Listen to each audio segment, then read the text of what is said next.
Halo Sobat Senior, selamat bertemu kembali dengan saya. Saudara-saudara, kali ini saya ingin kita bersama-sama memikirkan satu judul. Judulnya adalah A Voiceless Cry. Mungkin saudara-saudara bertanya, kok ada judul seperti itu? Voiceless berarti tanpa suara. Cry berarti tangisan, jeritan. Saudara, ada ceritanya. Kenapa kok bisa ada judul A Voiceless Cry? Saudara, kalau kita mendengar istilah seperti itu, kita bilang, ya kalau orang jerit tapi gak ada suarai, siapa yang mendengar? Kalau nggak ada yang mendengar, siapa yang mengerti? Dan kalau nggak ada yang dengar, nggak ada yang ngerti, siapa yang bisa tolong? Saudara, dalam hidup kita hari lepas hari, sebenarnya ada banyak sekali yang disebut voiceless cry. Saudara-saudara, kita tahu bahwa misalnya kalau ada seorang anak yang dituntut oleh papa mamanya, Mama, papa tahu kamu tuh anak hebat, pinter. Kamu mesti selalu jadi ranking ya, top ranking. Tidak boleh ya sampai tidak ranking ya.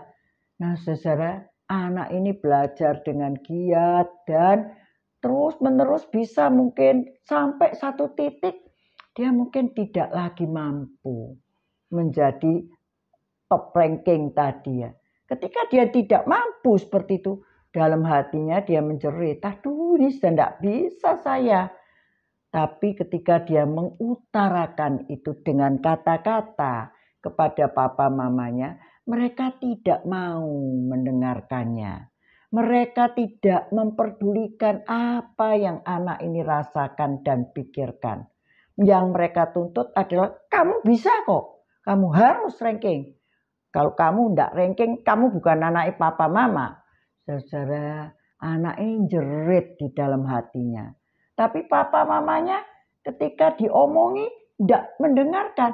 Jadi tadinya jeritan yang keluar dari mulut, sekarang cuma menjadi jeritan di dalam hati. Bukan cuma anak-anak yang dituntut oleh orang tua untuk mencapai prestasi tertentu. Tetapi saudara dan saya, di dalam hidup kita ini, kita juga seringkali punya harapan-harapan. Dan ketika kita sampaikan harapan itu, dan harapan kita nggak digubris, saudara, dalam hati kita juga menjerit. Saya beri contoh, seorang istri yang sudah melakukan semua hal yang baik bagi suaminya. Tapi tidak ada satu kata pun keluar dari mulut suaminya itu bahwa dia menghargai karya istrinya. Tidak pernah bilang, terima kasih ya, kamu sudah begitu baik. Aku bisa makan enak karena kamu. Rumahku bersih karena kamu sudah nolong aku. Tidak pernah ada appreciation apa-apa. Nah istri ini punya satu harapan. Dan kalau dia ngomong itu sama suaminya cuma ketawa saja, tidak gubris, saudara. Anggap itu sudah lumrah, biasa. Betapa seringkalinya saudara dan saya juga kurang bisa mensyukuri apa-apa yang Tuhan sudah berikan kepada kita. Kita menganggap banyak hal itu sebagai sesuatu yang lumrah saja. Orang Inggris mengatakan taken for granted. Hingga kita juga kurang mengucapkan syukur kepada Tuhan. Nah istri yang diperlakukan begitu, ya mungkin menjerit di dalam hatinya. Nah bagaimana dengan saudara dan saya sebagai orang usia lanjut? Apakah ada jeritan-jeritan dalam hati kita?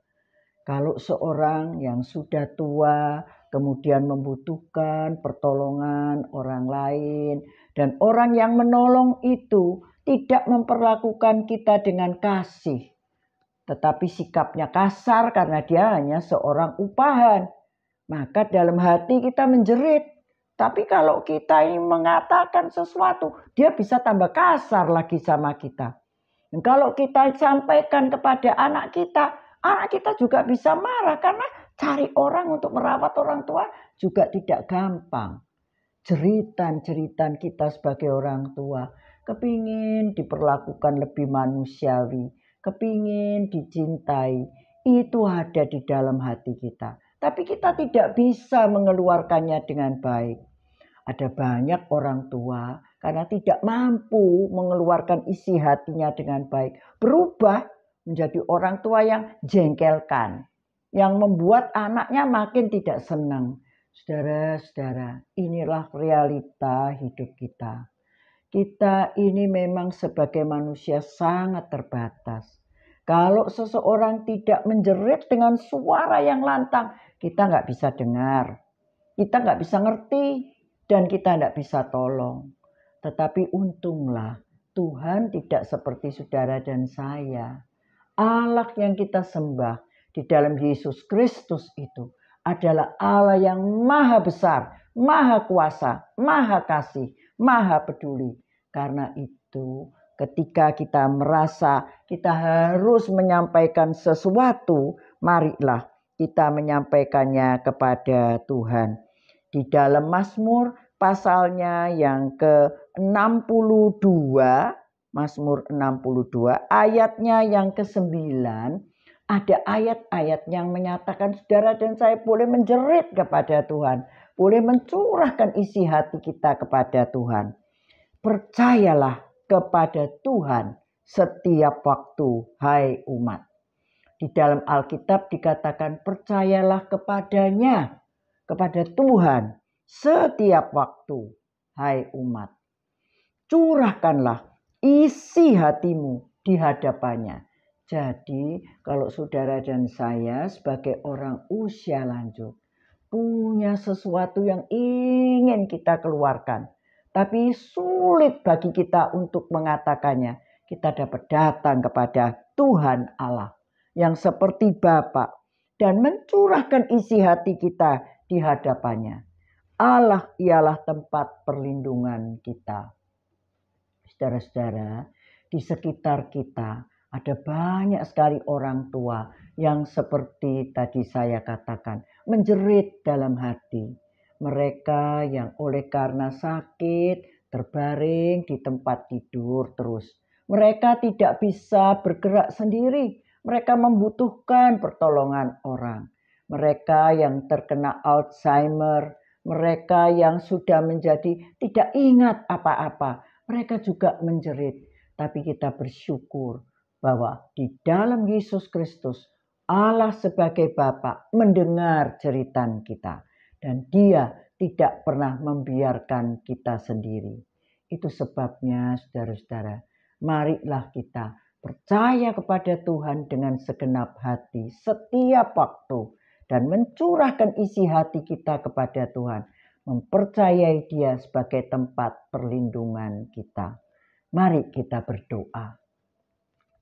Bapak, sebagai seorang usia lanjut, kami memiliki kebutuhan-kebutuhan yang kadang-kadang tidak dapat kami utarakan.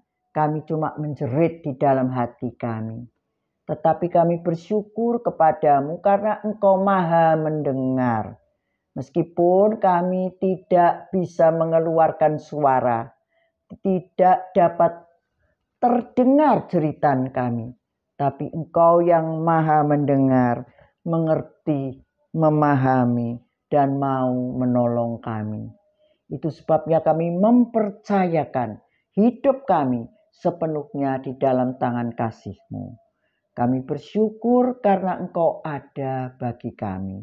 Di dalam nama Tuhan Yesus kami berdoa. Amin. Saudara-saudara, terima kasih sudah menonton video saya. Sampai jumpa di kesempatan lain. Tuhan memberkati saudara semua. Bye-bye.